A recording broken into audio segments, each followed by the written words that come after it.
Akkam jirtu kabajamtoota keenya Rammoo bareedina sabaan akkaataa kamiin akka ibsan Geetaachoo akka jaalalaafoo laallame laalla kakulu dhaggeeffadhaa gurra nama booti.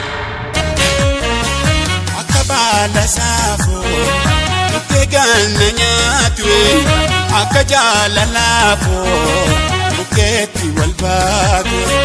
Akka baala saafoo bukkee ganna nyaatu akka jaalalaafoo bukkeetti wal baatu.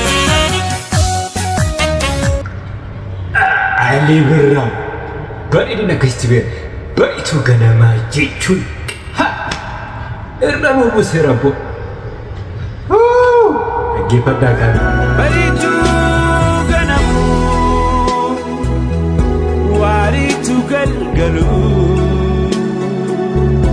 na duraa mul'atta yaada oolee buluu bareedu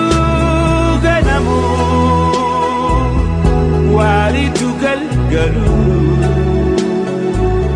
na duraa mul'atta yaada oolee buluu.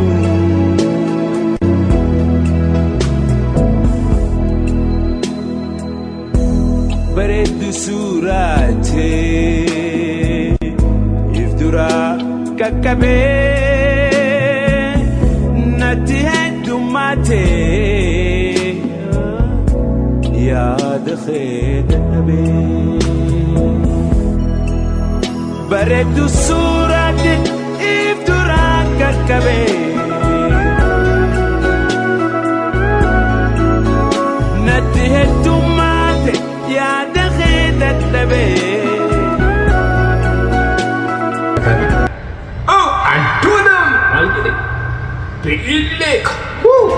Bareeddu kalloo mazaagula kolfituu naatoo nyaara kuula miidhuu tokkichaatiin na dhaalte budaa jaalalaatu na nyaate hirikka gafanna makaashee badhaadha naan jette abbaanshee hidhannoo jaalala guttatte qalbii toboo jiite gugatte.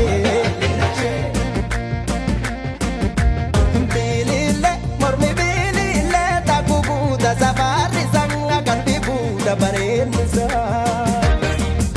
kumateessa kanageessa ija sheetu ifaa bifanga jaalalooti irraati faa. Adnaan maal jedha ta'a dhaggeeffannu otoo na jaallate sirra na fudhattee deemta turree bakka deemtu dhaggeeffadhaa ittiin bashannanaa.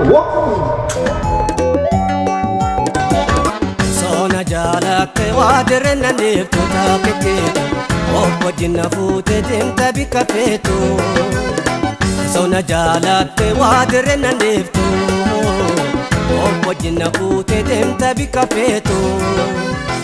Obturaana dabuuru fuutee nayyamtu obturaana dabuuru fuutee nayyamtu bikaana ninjirree kaa oolte bultu.